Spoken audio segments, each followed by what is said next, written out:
7 horas, 1 minuto, de volta com o Manhã no Ar e chegou a hora da nossa entrevista do dia. E o assunto da nossa conversa é obesidade infantil. De acordo com dados da Associação Brasileira para o Estudo da Obesidade e da Síndrome Metabólica, o número de crianças com sobrepeso e obesidade no mundo pode chegar a 75 milhões até 2025. O estudo aponta ainda que só na região norte, 25,65% das crianças entre 5 e 9 anos sofrem atualmente com excesso de peso. Mas quais os principais vilões que contribuem para essa realidade? Para conversar com a gente sobre esse assunto e alertar os pais sobre os fatores que contribuem para esse problema, nós estamos recebendo a nutricionista Renata Zacarias. Seja muito bem-vinda ao Manhã no Ar, excelente dia. Obrigada pelo convite, bom dia. E vamos falar de um tema aí que tem incomodado muito, e tem afetado significativamente a nossa população. É muito comum a gente identificar crianças que são acima do peso, mas quando elas são bebezinhas, isso é muito fofinho, é muito bonitinho, aquelas dobrinhas fazem maior sucesso, né? Quando que isso começa a ser um problema, de fato? Então, desde o início, isso é um problema, né? Não deixa de ser bonitinho, a criança ser mais cheinha, só que isso é um excesso de gordura corporal, então é uma doença, Então, desde o início é importante fazer esse acompanhamento e essa verificação para não deixar isso se estender ao longo da vida. Quando uma criança começa a ser considerada obesa, a gente tem aquele índice de massa corporal, aquela avaliação que é feita. Sim. Isso, no caso dos adultos, nem sempre é levado em consideração, porque existem vários fatores que são avaliados junto nesse processo. Para a criança, o que é levado em consideração para dizer essa criança está de fato acima do peso, já é considerada obesa? Então, é avaliado o peso, a altura e idade. Desde sempre, desde que ela nasce, já é iniciado essa aferição, essa avaliação, que nós chamamos aí de percentil, que é o peso referente à altura, à idade, Então, esses dados influenciam. Entendi. Agora, as crianças, elas começam a adquirir hábitos alimentares e que muitas vezes duram a vida toda, naquela fase inicial. E o mercado, ele oferece muitas coisas atrativas para o público pequeno, para as crianças. E é muito difícil o pai tentar equilibrar isso. Às vezes você em casa tem maior cuidado, de não deixar comer isso ou aquilo. A criança vai para uma creche, vai para a escola, vai num aniversário e aí começa a ser inundada de coisas diferentes daquilo quando se já tem um cuidado em casa, É uma questão muito delicada do pai conseguir educar nessa fase da vida. Sim. Mas tem um detalhe, que infelizmente não são todos os pais que ainda têm essa preocupação, porque ele acha que por ser uma criança, está em fase de desenvolvimento, então ele não precisa se preocupar, sendo que precisa sim se preocupar, porque é o momento que ela começa a desenvolver o seu hábito alimentar, as escolhas alimentares. Realmente, o mercado, as indústrias alimentícias, vem favorecendo, buscando alternativas para atrair essa clientela. Então, toda essa alimentação, os industrializados, são bem atrativos para essas crianças. E as crianças, claro, que vão fazer uso desses alimentos. Em contrapartida, os pais, na correria do dia a dia, acabam tendo certas dificuldades de manter uma alimentação mais saudável. E fazem sim as escolhas. E aí a criança, ela entra no mundo que começa a ter uma parceria, entra na escola, começa a ter aí um vínculo, começa a criar, ter amiguinhos e tudo mais, e aí isso vem se agravando. Então é muito importante os pais manterem esses hábitos em casa e também nas escolas, nos aniversários, no dia a dia e também aos finais de semana. Isso é fundamental, essa mudança de comportamento. Não é porque a criança gosta de certos alimentos que o pai sempre vai dar aqueles alimentos que são mais calóricos. A gente conversava ainda há pouco durante o intervalo sobre um dado que é muito preocupante, A cada 5 crianças que são obesas, 4 vão crescer dessa forma, né? A gente acha, às vezes, que tem aquela fase do crescimento, a criança vai esticar, vai emagrecer, mas os dados estatísticos apontam uma realidade muito diferente desse senso comum. Essas crianças tendem a continuar gordinhas e a gente não está falando de uma questão estética necessariamente, mas sim de uma doença que contribui para o desenvolvimento de várias outras doenças, né? Com certeza. Nós temos aí crianças de 3, 4 anos com colesterol triglicérides de 200 e 300, né? Nós temos crianças aí com início aí de infarto, né? Então isso é muito agravante, porque além dessas crianças terem aumentado o consumo de alimentos, de produtos industrializados, de uns anos para cá no mercado, essas crianças também não brincam mais na rua. Essas crianças também, as atividades dela de lazer são atividades que não se gasta energia. Então, isso ainda agrava muito mais do que antigamente. Inclusive, a gente preparou aqui um quadro com alguns alimentos que são comuns no dia a dia e o quanto isso pode ser prejudicial. Vamos começar com refrigerante, né? É muito difícil fugir dele. E olha só, aqui a gente colocou uma lata de refrigerante, tem ao menos 3 colheres de sopa de açúcar e pode ser muito mais, né? Sim, com certeza, principalmente dependendo do sabor, né, do refrigerante, pode ter muito mais. É uma bebida que nós consideramos como caloria vazia. Ele não tem nenhum benefício para o nosso organismo. Então, não vale a pena. Sorvete ali é apontado com 4% de gordura saturada e 25% de açúcar. Quer dizer que 1/4 do que você consome do sorvete é açúcar puro. Sim, é açúcar puro. Porque muitas das vezes a pessoa tem essa noção de que açúcar é aquele branquinho que nós compramos no supermercado. Só que não necessariamente, porque está embutido dentro dos produtos o açúcar, o carboidrato. Então, é muito importante as pessoas terem essa noção e saber realmente diferenciar o produto industrializado. A melhor opção no sorvete é o sorvete de fruta, ou então você fazê-lo em casa, ou então fazer um picolé, né? E que daí fica muito mais fácil, você vai estar consumindo um produto que seja mais saudável. Você é de casa, aproveita daqui a pouco a gente vai mostrar o quadro de novo, tira uma foto que na hora que tiver que fazer a compra, na hora que for preparar aí a dieta da criançada, já tem uma noção do quanto isso pesa. Ó, aproveita, faz uma foto aí, pega o celular, tira uma foto que você, na hora que estiver preparando a lancheira da criança, já vai saber o quanto essa pizza pesa, o quanto esse biscoito recheado é calórico, a salsicha, salgadinho. Outra coisa que é muito comum e que tem uma concentração de sódio grande demais é o macarrão instantâneo. Muito. O macarrão instantâneo para uma criança é quase um veneno. E muitos pais, por comodidade, a correria do dia a dia, acabam optando pelo macarrão instantâneo como um alimento. Um alimento, sim. Mas é muito importante o consumidor, ele começar a se perguntar o porquê que aquele macarrão é mais rápido de ser feito do que o outro macarrão. É muito importante ele verificar a composição, ele se perguntar, né? Porque as pessoas não sabem, ele cozinha mais rápido porque ele é frito, né? Então ele é um produto frito, é um macarrão frito, então não vale a pena usar, né, para uma alimentação de uma criança. Se for fazer um macarrão, vamos utilizar o macarrão normal e não o macarrão instantâneo, porque às vezes a pessoa ela pensa em, não, eu não uso temperinho, eu só uso macarrão. Só que mesmo assim não vai trazer benefício ao seu filho, a essa criança. Temos outro quadro com dicas também para você, né? Como evitar essa obesidade. E algumas dessas dicas começam logo no começo ali da vida da criança, que é a alimentação exclusiva com leite materno. Sim, essa alimentação, né, nos primeiros 6 meses é fundamental, tá? Oferecer esse leite materno. É onde tudo se inicia. Então, é muito importante a criança estar tomando leite materno, até mesmo pelas questões, né, de melhorar o seu sistema imunológico, porque ela nasce com o sistema imunológico muito baixo, então esse leite materno é extremamente enriquecido. A mamadeira é muito utilizada, mas ela tem um período para ser utilizada, né? Aqui a recomendação é depois dos 2 anos começar a evitar esse tipo de alimentação.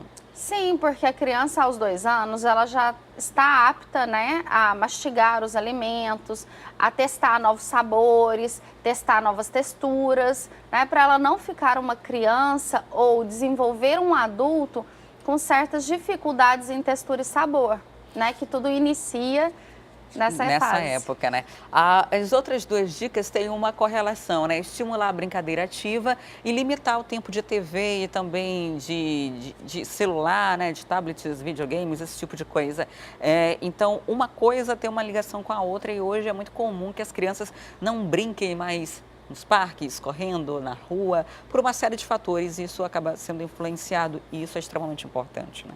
Isso é extremamente importante. Então, é fundamental os pais tirarem aí pelo menos um tempinho aos finais de semana para ir brincar com seus filhos, jogar uma bola, né, soltar uma pipa, fazer um piquenique, correr. É fundamental aproveitar esse rio maravilhoso que nós temos aqui, né, para nadar, para realmente exercitar o corpo. Agora, uma outra dica que é muito comum até é não forçar a criança a comer. Por que isso não deve acontecer? Porque às vezes o adulto ele tem a impressão que a criança tem que comer uma quantidade como ela consome. Então a criança ela tem um estômago muito menor do que o adulto. Então não necessariamente a criança vai precisar consumir aquela quantidade. É fundamental a criança, ela pode até escolher o alimento dela ou os pais escolherem o alimento, mas ela vai comer a quantidade até que ela fique satisfeita. Mas vale ressaltar que se a criança não quiser comer naquele momento, tudo bem, só que vai passar um tempinho, ela vai querer comer alguma coisa, mas aí vai fazer opção por um Danone, por um biscoito, por algum outro alimento. Aí que não é permitido, aí que os pais entram em dizer, não, vamos fazer a sua refeição, o seu almoço, ou o seu jantar, ou o seu café da manhã. E não fazer opção pelo produto industrializado, porque ela come realmente pequenos volumes. Renata, muito obrigada por sua participação aqui no Manhã no Ar, por trazer essas dicas todas pra gente. Obrigada a vocês pelo convite. Recebi hoje a Renata Zacarias, que é nutricionista, falando aí sobre os cuidados com a alimentação das crianças para evitar a obesidade infantil. E agora a gente muda de assunto porque o Liceu de Cláudio Santoro vai abrir inscrições para preencher 150 vagas para oficinas gratuitas sobre dança. O objetivo é apresentar possibilidades de mobilidade corporal e novos elementos. Sobre esse assunto eu converso agora com a Thea Morel. Olá, Thea, quais são os pré-requisitos e como pode fazer a inscrição? Conta pra gente. Adriane, essas inscrições são presenciais, né? Elas precisam acontecer realmente em 2 lugares específicos até o dia 20, até a próxima sexta-feira, em horários um pouquinho diferentes também, né? A inscrição que é feita no Centro de Formação Cultural do Liceu de Artes Cláudio Santoro, ali no Sambódromo, no Bloco F, começa a partir de 8 horas da manhã. Mas também tem um outro ponto de inscrições, que é o Teatro Gebes Medeiros, né? Que fica ali na área do centro da cidade. E aí, nesse caso, lá no teatro, as inscrições começam a ser feitas a partir de 9 da manhã. Todos os dias, inclusive na sexta-feira, que é o último dia de inscrições, né, o prazo se encerra às 5 da tarde. Nós estamos falando do 5º encontro de intérpretes da dança, um encontro que é voltado para pessoas que estudam dança, para pessoas que praticam esse tipo de modalidade, né, esse tipo de atividade, e para pessoas que, inclusive, não têm ainda nenhum tipo de formação. Por isso, podem participar desses encontros e dessas oficinas pessoas a partir de 13 anos de idade. Agora, é muito importante que essa pessoa tenha algum tipo de prática. Às vezes, a gente tem um adolescente que participa de um grupo cultural dentro do seu bairro, de uma ciranda. Essas pessoas, esses adolescentes, mesmo ainda não tendo uma formação clássica, digamos assim, na dança, ou uma formação maior na dança, pelo fato dela ter prática, pode participar também do encontro Intérpretes da Dança, até para entender um pouquinho desse contexto cultural.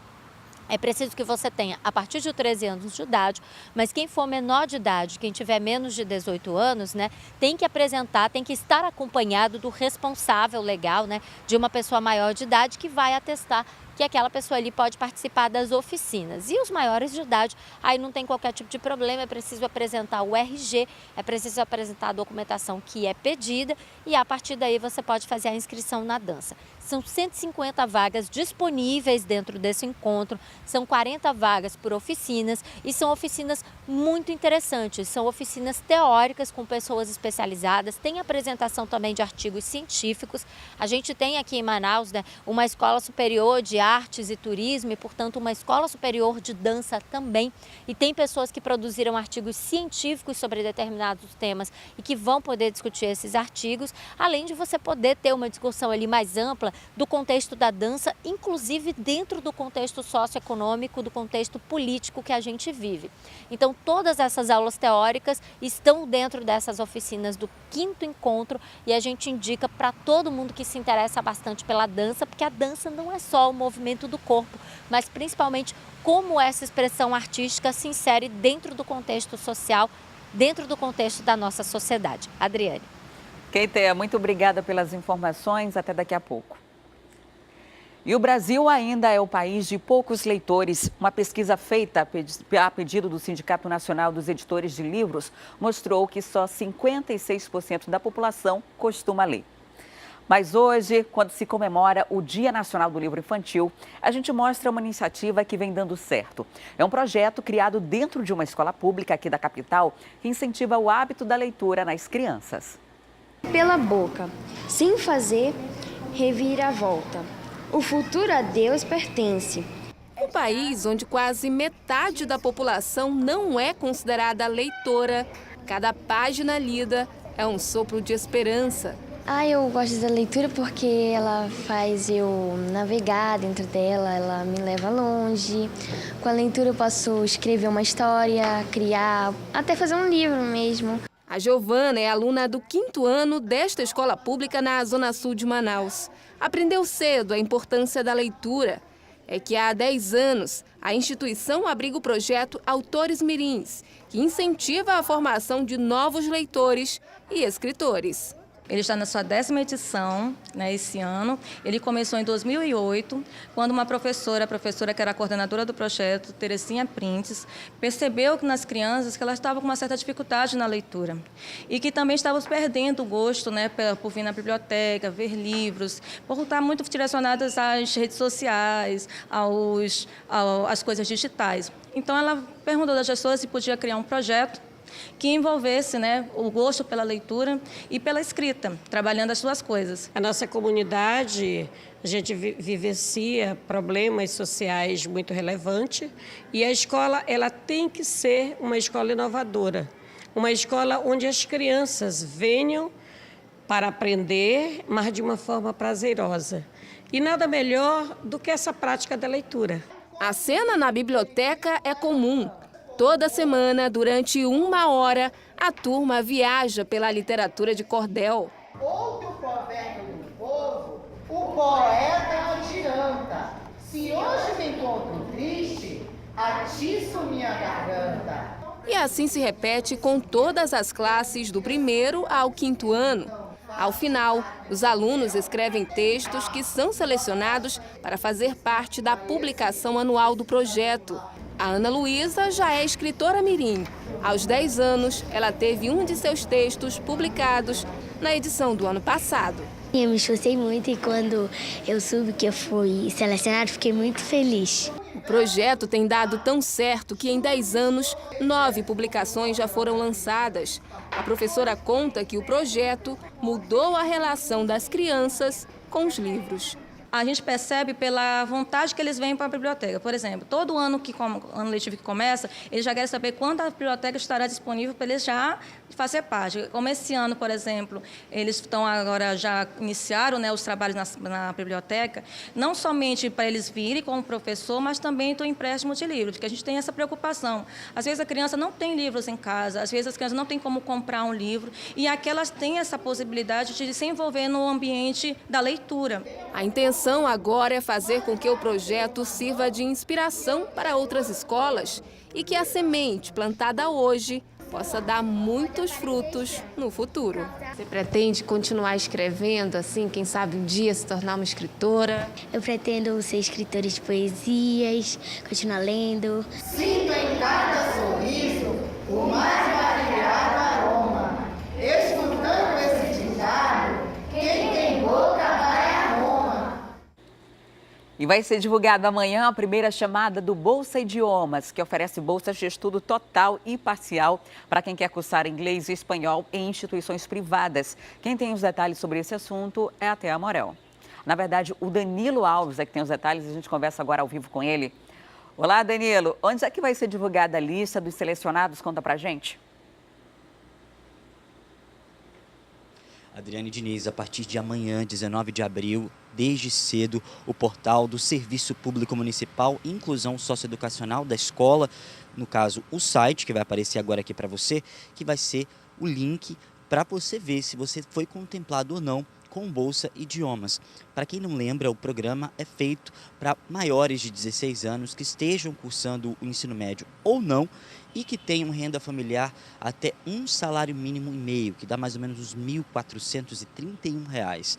E depois que teve um processo longo, porque foram 12.960 vagas, um processo longo ali de inscrições que terminou na semana passada e agora a análise já está sendo concluída pelo serviço público, no caso a escola, e amanhã essa lista vai ser divulgada no site. Vale lembrar que existem os recursos para as pessoas que não foram contempladas e, claro, a entrega de documentos. O período de recurso vai do dia 23 ao dia 24 de abril e lá, no caso, o candidato que não foi contemplado ou outra pessoa, né, que no caso estava concorrendo e não conseguiu, no caso, essa vaga, vai poder contestar, pedir, no caso, o recurso para reaver essa vaga. E já no dia 2 ao dia 4 de maio, as pessoas que já foram contempladas pela Bolsa vão ter que entregar os documentos.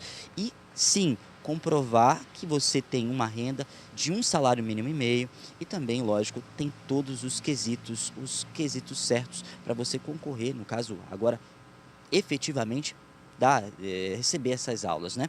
E lógico, vai ter também as vagas remanescentes. Existe um processo também para isso. Dia 7 ao dia 9 de maio, caso houver vagas remanescentes, vagas sobrando, a pessoa que estiver interessada também vai poder entrar em contato com a Escola de Serviço Municipal para concorrer a essas vagas. As entregas dessa documentação acontecem no dia 14 e 15 de maio e o resultado final sai no dia 25 de maio com previsão de aula para começar já no segundo semestre de 2018. Como a gente já falou várias vezes aqui no Manhã no Ar, porque todas as vezes nós comunicamos quando há prazos do Bolsa Idiomas. E com certeza nós informaremos para você as vagas remanescentes. Mas como a gente já falou aqui, eu e a Adriane, é uma ótima oportunidade para as pessoas que correram atrás, que agora vão conseguir essa aula, porque além de improvisar, né, a questão de incluir, na verdade, no seu currículo, vai também valer muito a pena no mercado de trabalho, né, Adriane? Faz toda a diferença, Danilo. Muito obrigada pelas informações. E o reality Batalha dos Confeiteiros estreia hoje aqui na tela da Record TV. E tem participante da região norte na disputa. Rita Santos é paraense e mora em Manaus. E pela primeira vez vai representar a Amazônia no programa comandado pelo mais famoso confeiteiro do mundo, conhecido mundialmente como Cake Boss. As mãos talentosas esculpem verdadeiras obras de arte. Bolos com 2, 3 andares, de acordo com o desejo do aniversariante. A gente trabalha com o sonho de uma pessoa, eu adoro fazer isso. Eu adoro quando o cliente vem, conta a história dele, explica o motivo, sonha e eu sonho junto. Meu trabalho é esse, transformar açúcar em sonhos. Nascida no Pará, ela morou em Belém a maior parte da vida. Mas há 9 anos escolheu Manaus para viver. Nasci em Belém, me formei em Belém e fui morar em Campo Grande, por causa do meu marido, que é militar. Amo Belém, levo o nome de Belém para onde eu vou, com muito orgulho. Mas se engana quem pensa que a Rita sempre trabalhou com doces. Ela se formou em Direito e até chegou a exercer a profissão, até que a advogada foi atraída para o universo dos doces. Era natural, eu gostava de cozinha, sempre gostei. Eu fazia doce e dava para as minhas vizinhas, né, para provar e tudo. Eu sempre gostei de cozinhar. Então eu sentia realmente que meu caminho não era ficar trancada num lugar, era isso. Hoje ela vive um dos momentos mais especiais da vida. A confeiteira foi selecionada para participar do reality Batalha dos Confeiteiros, que estreia nesta quarta na Record TV. O programa é comandado por Bud Valastro, o chefe conhecido mundialmente como Cake Boss. A minha primeira referência, eu não tinha TV a cabo. Logo que eu consegui uma TV a cabo, a gente mudou, colocou, eu conheci o Bud, eu falei, nossa, quem é essa pessoa, né? Aí fui sabendo, vendo as outras temporadas e eu fiquei, nossa, é muita coisa. Ele é o cara dos bolos realmente. Não é a primeira vez que a confeiteira representa a região norte numa disputa nacional.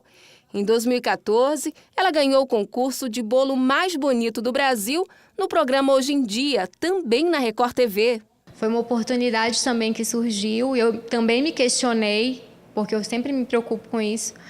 E aí eu falei, não, eu vou, bora ver o que acontece. E aí eu ganhei, foi ótimo, foi incrível. A participação da Rita no Hoje em Dia de 2014 como o bolo mais bonito do Brasil foi tão importante para ela, ela acabou ganhando esse concurso, que ela até guarda um pedaço do bolo, fica ali em cima. Você não teve coragem de se desfazer. Não, é um apeguinho muito forte, né? Nossa, premiado, vai ficar aqui quietinho. Foi especial, você já imaginava um dia que aquela participação tua traria também uma oportunidade para participar da Batalha dos Confeiteiros? Não imaginava, e foi importantíssimo. A Record sempre na minha vida, na história da minha vida, eu sou muito grata. Agora o desafio é ainda maior. E ela garante que garra e determinação não vão faltar nessa disputa. Vou com tudo. Eu sou muito esperançosa, eu tenho muita fé. Sou religiosa, católica, enfim. E eu vou para representar, sim, nossa região. Podem ter fé, confiar em mim, que eu vou dar o meu melhor, né? É isso que a gente tem que colocar na cabeça e seguir.